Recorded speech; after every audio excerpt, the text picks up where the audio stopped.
Panorama group, जो सोचता है वो करता है। आपके अपने सपनों का आशियाना। आखिर क्या वजह है कि मंत्री अशोक चौधरी की ज्वाइनिंग रोकी गई? असिस्टेंट प्रोफेसर बनते बनते क्यों रुक गए अशोक चौधरी? क्या वजह है, आइए आपको बताते हैं। नमस्कार, आप देख रहे हैं सिटी पोस्ट लाइव। मैं हूं आपके साथ वैष्णवी। इस वजह को समझने से पहले कुछ बातें आप जान लीजिए। देखिए, विश्वविद्यालय सेवा आयोग ने 2020 में 52 विषयों में असिस्टेंट प्रोफेसर की बहाली के लिए विज्ञापन निकाला था। 57 साल के मंत्री ने पॉलिटिकल साइंस विषय के लिए आवेदन भरा। हम बात कर रहे हैं अशोक चौधरी की। इस विषय के लिए 17 जून से 22 जून 2025 तक इंटरव्यू लिया गया। रिजल्ट 24 जून को जारी किया गया। 280 पदों के लिए भर्ती होनी थी। 274 के लिए अभ्यर्थियों के नाम चुनकर सिफारिश की गई। एससी वर्ग में 10वें स्थान पर अशोक चौधरी का नाम था।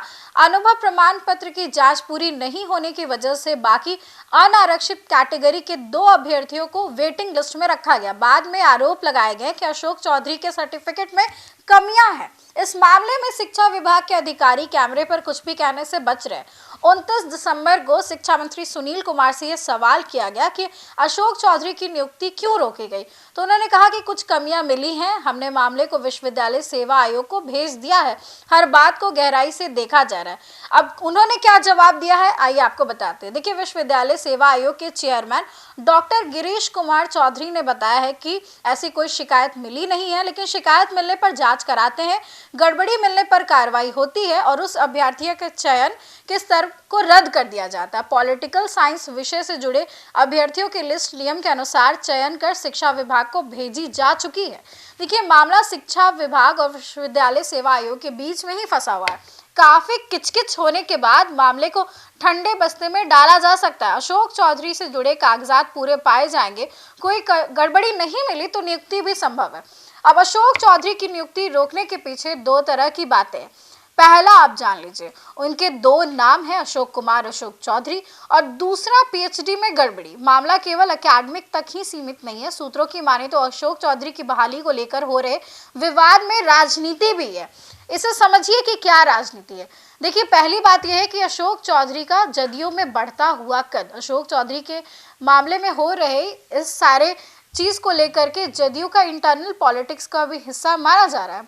अशोक चौधरी का कद दलित नेता के रूप में उभरा है। उनकी एक बेटी सांभवी चौधरी लोकसभा सांसद है। दूसरी बेटी की शादी एक बड़े नेता के बेटे से होने की बात चल रही है। इन सब को देखते हुए सूत्र यही बताते हैं कि दूसरी बेटी की शादी के बाद अशोक चौधरी की धाक जदयू में और ज्यादा बढ़ सकती है और ऐसे में कई लोगों को परेशानी हो सकती है। इसलिए दलित पॉलिटिक्स की वजह से उनकी ज्वाइनिंग में रोड़ा अटकाया जा रहा है। राजनीतिक जानकार ये भी मानते हैं कि जदयू में अशोक चौधरी के बढ़ते कद की वजह से कुछ नेताओं में असुरक्षा की भावना बनी रहती है। दूसरी वजह यह है कि बिहारियों की तरजीह। बिहार विश्वविद्यालय सेवा आयोग की इस बार की वैकेंसी में बाहरी की जगह बिहारी को सबसे ज्यादा प्राथमिकता दी गई।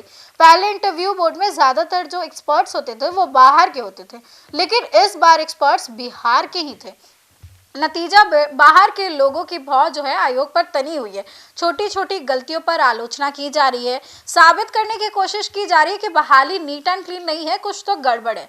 जानकारी ये भी है कि एक बाहरी लॉबी इस काम में लगी हुई है। जदयू में अशोक चौधरी की गिनती नीतीश कुमार के करीबी नेताओं में होती है। कुछ दिनों से अशोक चौधरी के परिवार और नीतीश कुमार के बेटे निशांत के बीच में काफी ज्यादा क्लोजनेस देखने को मिल रही है। 28 दिसंबर को सीएम हाउस में भगवत गीता कथा का आयोजन भी किया गया। उसमें अशोक चौधरी की बेटी और दामाद भी पहुंचे। निशांत के साथ तस्वीर भी सामने आई, यानी कि काफी क्लोज है वो लोग। लेकिन आरजेडी ने मुख्य रूप से अशोक चौधरी के नाम और पीएचडी की डिग्री पर सवाल उठाए हैं। अशोक चौधरी पॉलिटिक्स में बहुत लंबे समय से एक्टिव है। पहले वो बिहार कांग्रेस के प्रदेश अध्यक्ष थे। ऐसे में लोगों के मन में सवाल ये है कि बिहार सरकार के मंत्री रहने के बाद असिस्टेंट प्रोफेसर के पद पर क्यों बहाल होना चाहते हैं। ये मामला अशोक चौधरी के सेंटिमेंट से जुड़ा हुआ है।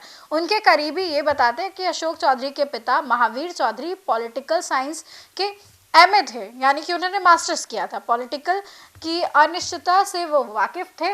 उन्होंने बेटे से कहा था कि प्रोफेसर की नौकरी के लिए प्रयास करना, पॉलिटिक्स में कुछ भी हो सकता है। असिस्टेंट प्रोफेसर बनना अशोक चौधरी के लिए पिता का सपना पूरा करना जैसा है। और इसी वजह से जब ये विज्ञापन आया तो उन्होंने फॉर्म भी फिल किया। पूरे इंटरव्यू प्रोसेस में भी रहे और चुने भी गए, लेकिन अब नाम और पीएचडी डिग्री में गड़बड़ी को लेकर के उनकी जो ज्वाइनिंग है उसे रोका गया। फिलहाल इस खबर में बस इतना ही। आगे जो भी अपडेट्स होंगे हम आपको देते रहेंगे। देखते रहें सिटी पोस्ट लाइव।